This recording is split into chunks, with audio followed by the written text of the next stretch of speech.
दोस्तों नमस्कार, मैं राजेंद्र द्विवेदी।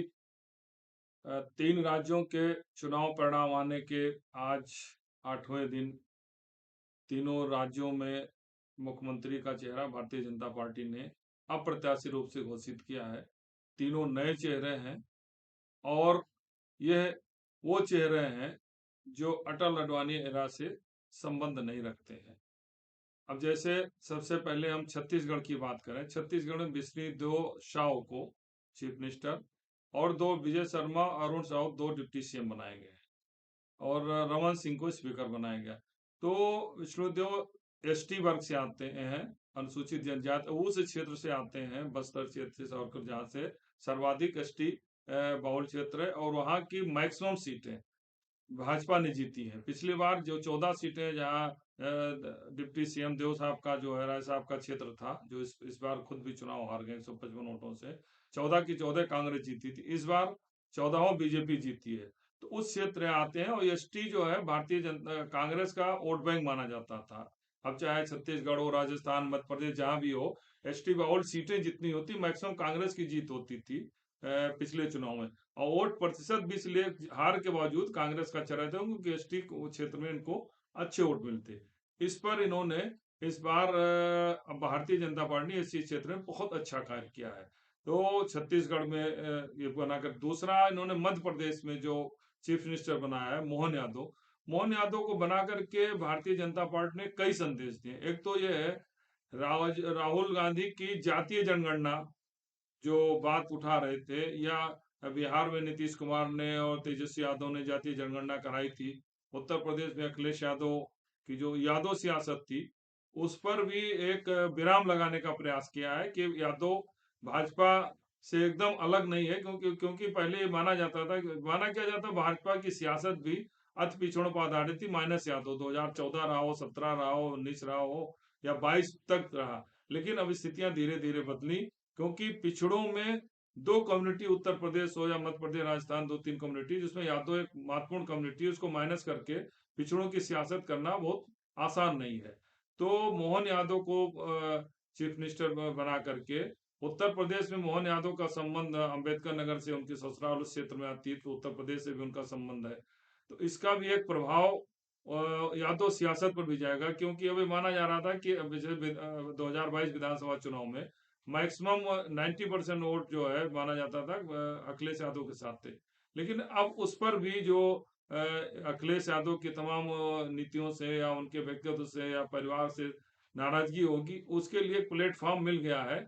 और जिसका नेतृत्व जो है हो सकता आने वाले दिनों में हो सकता है राष्ट्रीय स्तर पर, अगर मोहन यादव की अच्छी पहचान नहीं, अच्छी पकड़ रही है, और निश्चित रूप से जब अवसर मिलता है तभी उसकी परफॉर्मेंस आती है। अगर शिवराज सिंह 18 साल से हैं, वसुंधरा राजे 10 साल थी, रमन सिंह थे, तो इन लोगों को अवसर मिला, इन्होंने अपनी परफॉर्मेंस सिद्ध की, इसलिए बड़े नेता हैं।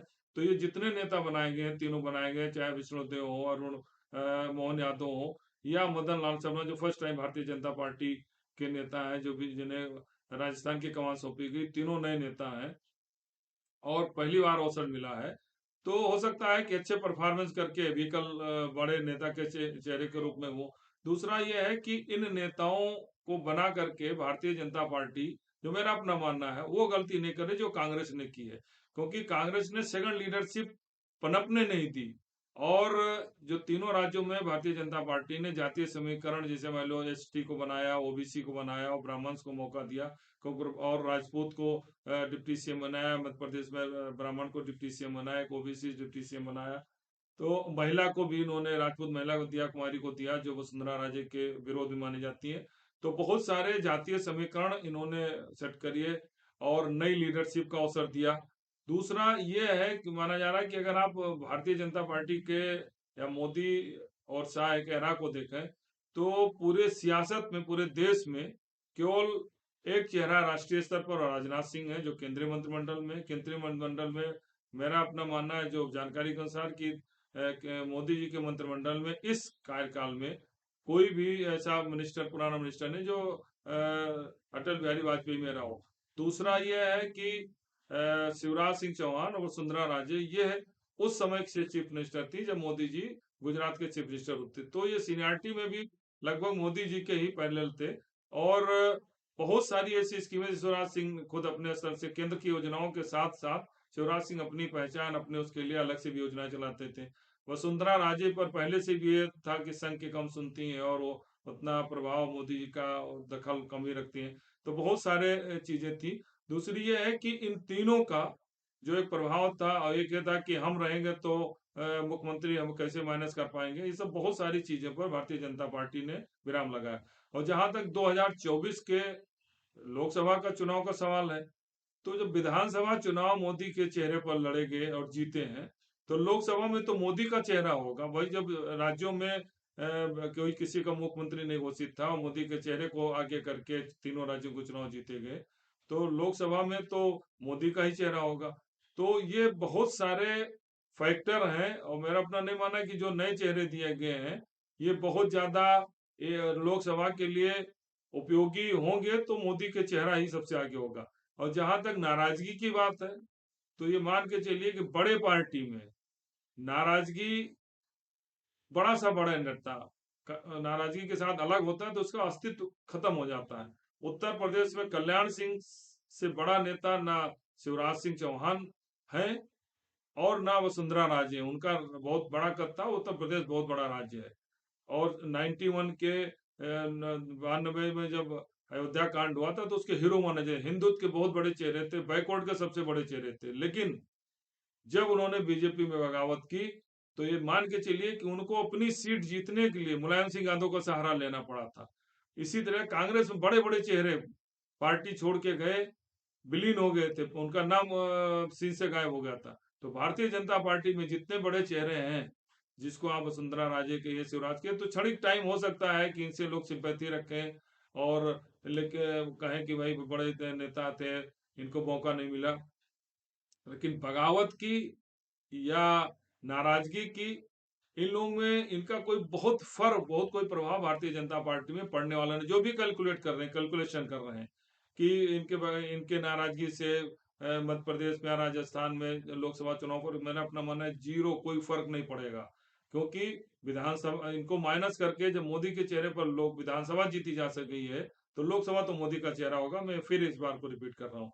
तो इन तीनों राज्यों के चुनाव परिणाम, तीनों राज्यों में मुख्यमंत्रियों का चयन ने एक बहुत अच्छा मैसेज भारतीय जनता पार्टी का देश में और जनता में दिया है कि भारतीय जनता पार्टी मोदी के चेहरे पर विधानसभा जीती है और लोकसभा की तैयारी कर रही है। और विपक्ष के लिए भी ये संदेश है कि जो जातीय जनगणना की बात कर रहे हैं या जो ओबीसी की बात कर रहे हैं या जातियों की बात कर रहे हैं या जिसकी जितनी हिस्सेदारी भागीदारी की बात कर रहे हैं, उनके लिए भी चुनौती बन गया कि वो अगर सत्ता में नहीं है तो अपने पार्टियों में कितना उनको अधिकार दिए हैं, कितना अधिकार देते हैं। और क्या स्थिति, क्या राहुल गांधी से सवाल उठेंगे कि उन्होंने कर्नाटक में या जो है वहाँ जो है हिमाचल में क्या वो रेशियो दिया है जो जिसकी जितने जाति जनता वो भागीदारी की बात कर रहे हैं, क्या उतना अधिकार वहाँ नौकरशाही को दिया है? ये भी सवाल उठेंगे, ये भी आंकड़े आएंगे। तो ये मेरा अपना मानना है कि तीन राज्यों के चुनाव परिणाम, तीनों में नए मुख्यमंत्री, डिप्टी सीएम, स्पीकर का चयन से एक तो मोदी ने नया समीकरण दिया है। अपने उत्तराधिकारी जो भी भविष्य में उत्तराधिकारी बनेगा, उसके लिए बहुत सारे कांटे इन्होंने हटा दिए हैं। और अटल अडवाणी के जो एरा था, उसको लगभग इन चुनावों के बाद उत्तर भारत में, विशेष करके दक्षिण भारत उसमें भाजपा कमजोर, उत्तर भारत में जो या मध्य क्षेत्र में जो एक प्रभाव था, उसका भी अंत कर दिया है। तो 2024 मोदी के इस रणनीति से विपक्ष के लिए बहुत बड़ी चुनौती बन गया है। विपक्ष इस तरीके से 19 तारीख को जो बैठक होने जा रही है, कैसे इसको टिकल करता है, इसको कैसे तैयारी करता है, कैसे जवाब देता है, यह बहुत महत्वपूर्ण होगा। धन्यवाद।